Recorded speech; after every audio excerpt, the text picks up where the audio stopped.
تازہ ترین ویڈیوز کے لیے چینل کو سبسکرائب کر کے بیل آئیکن اور آل نوٹیفیکیشن پر کلک کریں۔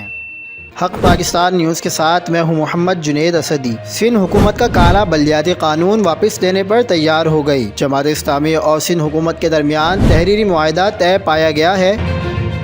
آپ کو اہم خبر سے آگاہ کرتے چلیں، جماعت اسلامی اور سندھ حکومت کے درمیان مذاکرات کامیاب ہو گئے ہیں، جس کے بعد جماعت اسلامی نے کراچی میں دھرنے ختم کرنے کا اعلان بھی کر دیا ہے۔ سندھ حکومت کا وفد رات گئے وزیر بلدیات سندھ ناصر حسین شاہ کی قیادت میں جماعت اسلامی کے دھرنے میں مذاکرات کے لیے پہنچا تھا۔ امیر جماعت اسلامی کراچی حافظ نعیم الرحمان نے خطاب کرتے ہوئے اعلان کیا کہ آج شاہراہوں پر دیے جانے والے دھرنے کی کال بھی واپس لے لی ہے، جبکہ مرکزی دھرنا بھی ختم کر دیا گیا ہے۔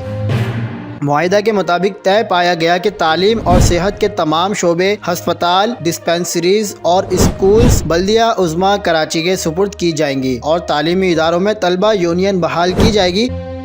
واٹر بورڈ اور سیوریج بورڈ کا چیئرمین کراچی کا میئر ہوگا۔